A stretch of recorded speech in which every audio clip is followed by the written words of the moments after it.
Aloha, this is Betsy. Welcome back. I thought today we would talk a little bit about finding clarity in times of uncertainty. We all experience times when we're not particularly confident about our direction. We aren't finding clear messages or clear instructions about how to proceed forward. We question the direction that we're going in. We have a lot of questions that seem to go unanswered. And so today, let's talk about questions, answers, and free will. And also, hopefully, how to find comfort in times of uncertainty. And what exactly is this uncertainty? In my world, I see a balance in all things, as if the pendulum on the grandfather clock is swinging. It's moving equally in both directions, left and right, north and south, east and west, however this looks to you, as above, so below. Whatever terminology works for you to signify balance, perhaps the scales of Libra. All things find a balance in the world. So it goes with times that seem to be peaceful and times that seem to be chaotic or uncertain. There is a balance.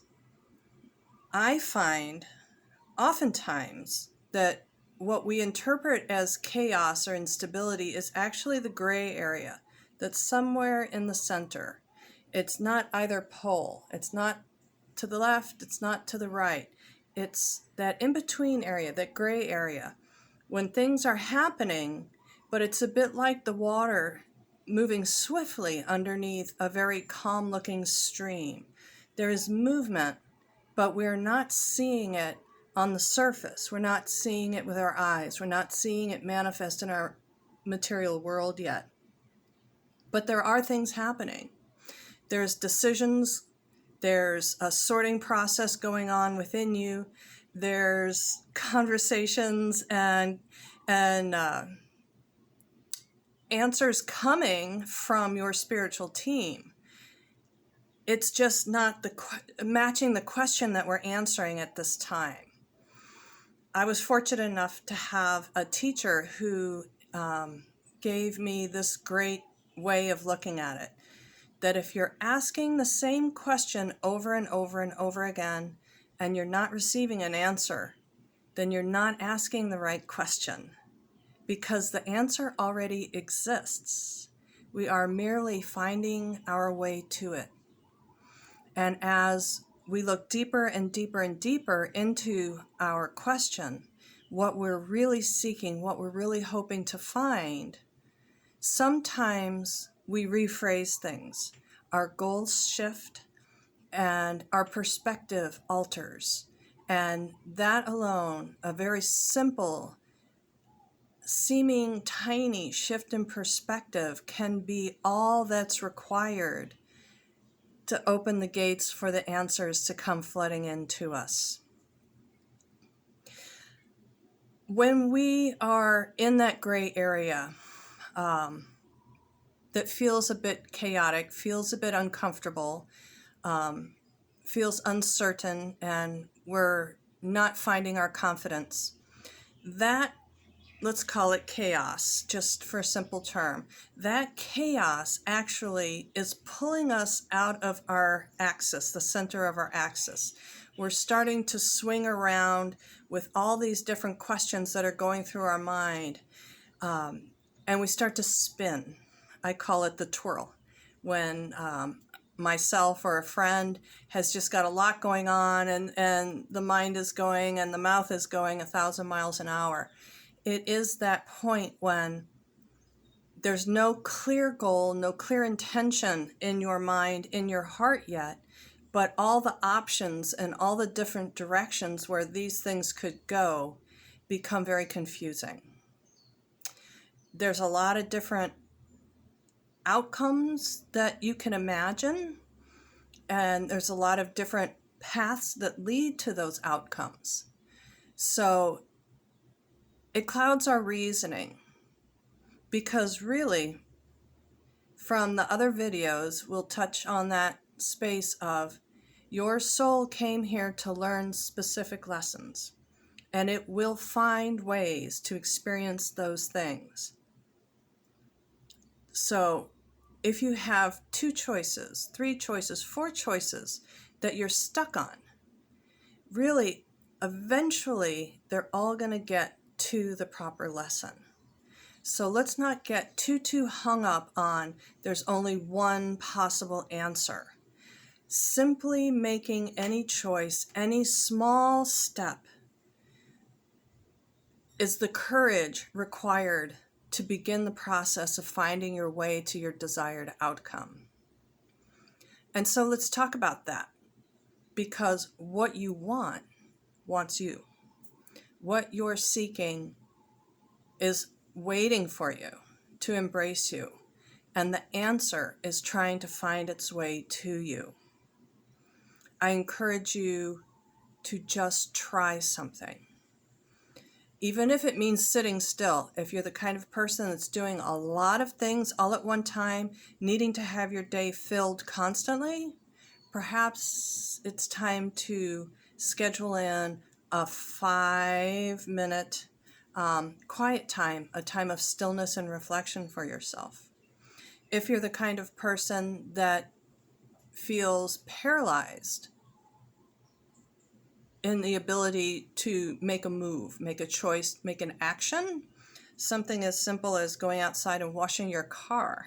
It sounds completely off topic. It may seem ridiculous and insignificant to you, but if you're feeling paralyzed and unable to move, any step is well received by your spiritual team. And as you make those steps, they will come and support you and energize you and begin to lift you and begin to offer assistance. Make a move, any move, even if it's doing a load of laundry, even if it's brushing your teeth. That's a big goal. That's a big goal of mine from a few years ago, was to make sure I took my makeup off and brushed my teeth every night before going to bed. And when I was asking the question about why I didn't feel so good about myself, I wasn't really getting an answer. And when I shifted those drudgery tasks, those dreaded, oh, I'm tired, I just want to lay down and go to sleep, I don't want to do this. When I shifted that into an act of self-love, caring for myself and respecting myself enough to take care of those things, moved it to a place of self-love, then it became a ritual for me, a process of unwinding, of appreciating myself and preparing myself to close down my energy and get ready for a good night's rest. So it's sometimes just a little bit of a twist of the way you look at things. Your guides will be helping you on this, as always. They will be helping you. And I would encourage you not to get too hung up on looking for one right answer. Because even when you come and see a reader or a seer or a channel or a medium like myself, that you ask questions and you're given answers, or you're given directions or impressions, whatever it may be, remember that is looking at your current energetic direction that you're moving in from a specific point of view. And you may wake up after a nap later on that same day and decide to completely redirect yourself in another avenue, that perhaps you didn't like the information that was received. It didn't sit well with you, that it didn't really seem to resonate or to align with your ultimate goals. Whether you've expressed them or not, your ultimate goals are within you. And even if you haven't expressed them, the questions that you did ask may or may not really be on point with that. So even if you think the answers that you've been given the day before have nothing to do with your life today, guess what? You're right. because there's free will. And free will means that you are allowed to change your mind and redirect at any time. Trust your heart. Trust that feeling inside of yourself that you know what's best for you and you know the direction to go in. And just play with it. Even if it's a simple choice as white bread or wheat, try something different. Try something out of the box for yourself, something unusual. Take a risk. Let it be a small one. Risk and courage are not that far apart. Yes, there's risky behaviors, and we all know what they are. I mean, there's a lot of risky lifestyles out there, and I certainly wouldn't advocate bungee jumping or parachuting as a way to move out of a feeling of being stuck. Not at all. Risk to me would be, simplified, very simplified. Take a walk or go swimming. Or take a hike in some place you've never been before, that you've always wanted to see, but you're a little bit afraid, you're not sure if you're up to it. Do it anyway. Just try it. What have you got to lose? Perhaps it is a little bit of splitting hairs, but I think some very profound awarenesses can come when you just shift your perspective just a tiny bit. Just a tiny bit. So, I will leave you with this thought today. What is that dream goal of yours that you have not been able to verbalize, that it hasn't felt safe to share that with someone else? Take a look at that and see if that doesn't help shift that question that's been unanswered for you. The links are below. If you have any questions, please don't hesitate to reach out. Like this video, I would appreciate it. Subscribe to my channel and share this with your friends if you know of anybody that might be interested. I would appreciate it very much. And I hope you have a great day. I'll see you again. Until then, ahui ho.